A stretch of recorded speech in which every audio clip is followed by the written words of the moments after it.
We had the Spurs and the Lakers. Lakers playing without LeBron, without Luka, without Reeves. Oh, that's fun. So just enjoy watching Victor Wembanyama. Everything I'm about to show you happens in the first quarter. Well, first of all, that's the Euro walk as opposed to the Euro Did step. he start at half court right Yeah, there? but they give it to him. Now, hold on a second. Now we got a little Wemby. Watch him working on Jake Larry. Look. Oh! The left hand, too. Gracious. Okay, Wemby. Yeah, but how you going to D that up, bro? We're still in the quarter. Watch this. Watch Wemby.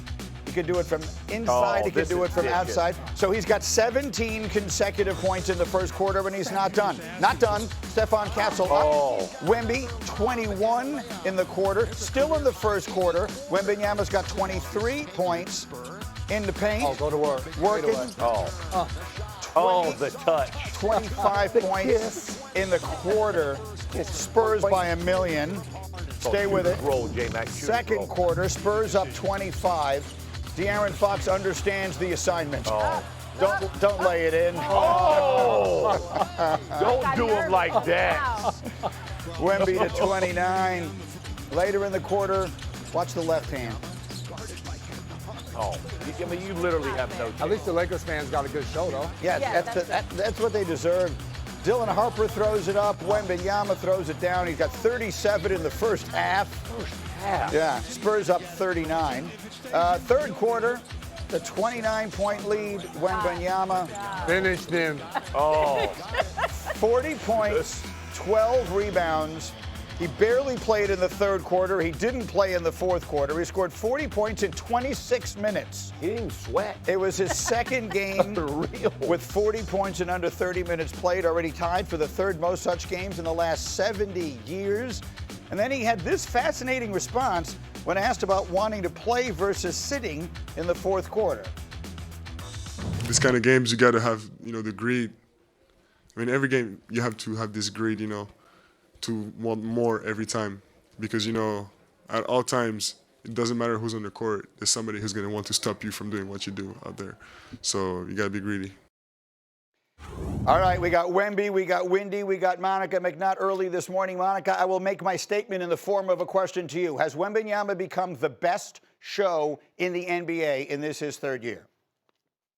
It feels like it for sure, Greeny. Yeah, I would go ahead and do that just because I think we are all still marveling at the combination of obviously his frame and what he's able to do. I mean, look at that highlight. As you so eloquently explained, he did it inside, outside, mid-range, like whichever way you want it, Victor Wembanyama has been able to deliver it. And what I think has made this so fascinating in terms of the enthusiasm around the Spurs is that when you look at this supporting this is a team that you feel on both sides of the basketball when they're playing their best. Windy, what are the right things to say right this minute about both Wembanyama and this team he plays for in the West? Well, first off, he has more 40-point games now than Tim Duncan did. Did you hear what I just said? He's got more 40-point games than Tim Duncan. Okay, that's right, number one.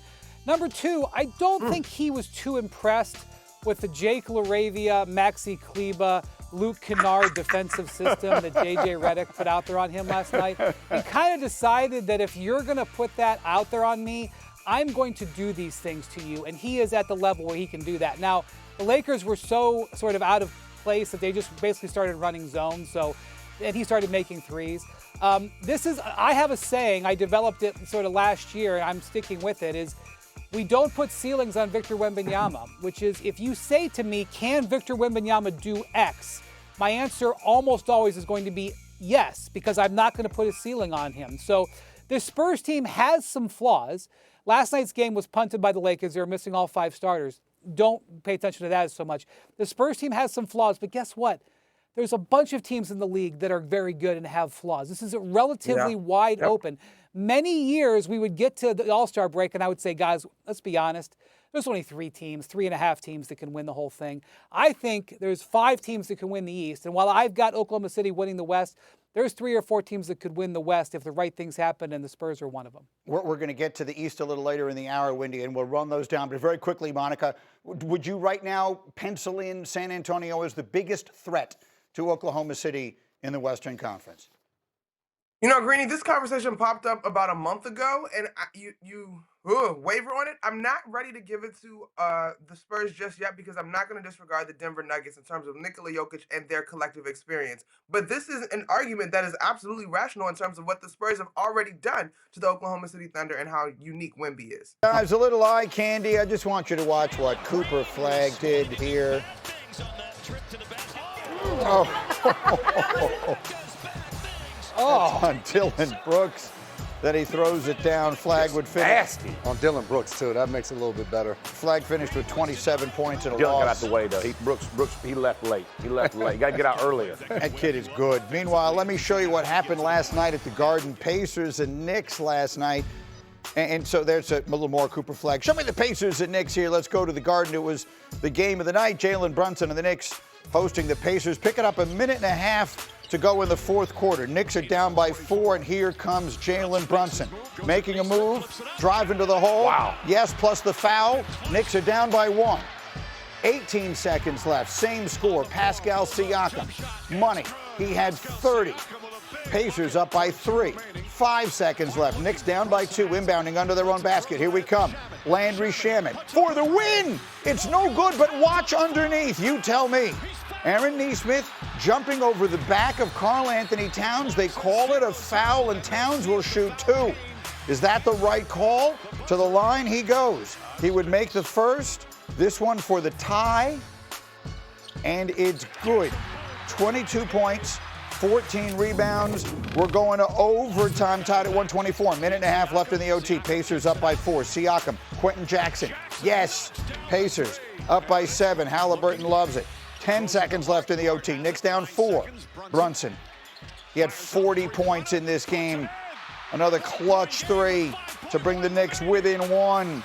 And so now we fast forward. We got 1 second left in overtime. Knicks down by 3.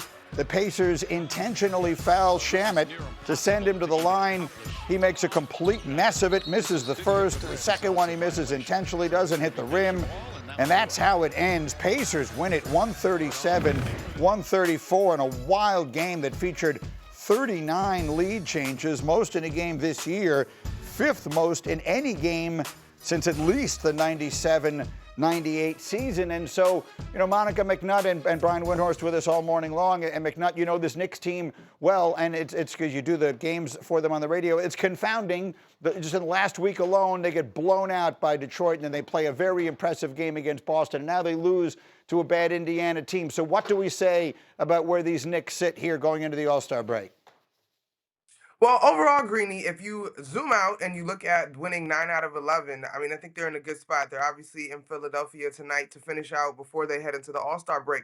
The thing that has happened over this stretch, though, is that largely, outside of versus Detroit and the performance last night, this defense has taken a major step forward, and that is going to be the key. For the majority of the season, even when they were stinking up the joint to start the calendar year, this offense still has been relatively respected and inside at least that top 10 in terms of offensive rating. It's really been about them growing defensively, which they've done over this stretch. Last night, though, I will say, Indiana, you got to give them their credit. They pulled out the stops. It felt as if they had that one circled in terms of the rivalry of it all versus the New York Knicks. They played fast. They were aggressive. The Knicks defense flat out took the night off, and I was actually surprised that they were able to get it to overtime because Indiana shot the 3-ball outstanding at the Garden last night. So, Wendy, I'm going to let you pick up with something that you sort of started at the beginning of the show today about just how wide open you see the top of this Eastern Conference being. Boston, New York, Philadelphia, Cleveland, Detroit. I can make a case for all of them winning. I can make a case for all of them getting knocked out. Maybe not the first round, but certainly the second round. And I'm sure the Toronto fans are like, why aren't you including us? The East has not been this wide open in forever. Part of the reason why it's this wide open is all of these teams are strong with the ability to get stronger. If you look at Cleveland picking up James Harden, you look at Boston with potentially bringing back Jayson Tatum, but all of them have flaws. And this is sometimes you see from the Knicks, they have inconsistencies in their way they're able to do execution. And, Monica is right. Their defense has absolutely improved. But, we have gotten to this All-Star break many times, and I have really felt that there is maybe 3 or 4 teams that can win the entire thing. I can make a case for 8 teams, or 3 teams in the West and 5 in the East to get to the finals. That's 8 teams. I actually think we're in this very unusual situation where we've got, a third of the league tanking and, maybe about a fourth of the league that I think could win the whole thing. So I think we're actually headed for a lot of excitement. And when you talk to scouts and head coaches and executives, they actually believe that the Knicks have the best team. I've repeatedly had people tell me that, but none of them would say they're absolutely even going to make the conference finals, much less the finals. Because it is so wide open and equal. I agree with all that, Monica. And to me, the X factor remains the Celtics, because if and when they get Jayson Tatum back, and then if and when he starts to look like Jayson Tatum again, and then if and when they develop the chemistry that they would need, it would seem to me no team is going to get a bigger boost than that. But that's a lot of ifs and when. So what is your sense of what role they play in this? Greeny, I would agree with you on the assessment of the Celtics, and largely, and I'll echo what Perkins said all week, there was no expectation for them this year, right? Like, internally, yes, they have a fire that burns deeply and they want to win and compete, which is why they're in the position without Jayson Tatum. But there was no real expectation or pressure on them. And so you add the fact that they are playing with house money, I would agree with you. But just like Wendy said, we could also argue that if James Harden takes the lead with the Cleveland Cavaliers, they have that opportunity. And Wendy didn't mention the Raptors, but quietly, they've been one of the better defensive units. I think they might be the best defensive unit defensively in the Eastern Conference over this run as well. So the Jayson Tatum piece is definitely going to be fascinating. Will he return at the near, 29 and 9 or 8 rebounds that he was at last year? I'm not 100% sure. But can he be productive? He's not going to come back if he can't be productive. Wendy, put the punctuation for it. What's the final thought? Yeah, so Jayson Tatum is probably the biggest story going in the Eastern Conference right now. He practiced with the G League team on Monday. He is obviously taking steps. That being said, he is not ready to play in the next few days. It is going to be more steps. Right. But remember, he doesn't have to be at his best in March. He needs to be contributing to them in April, May. And I think that's on the table. And what happens there could end up determining the whole Eastern Conference.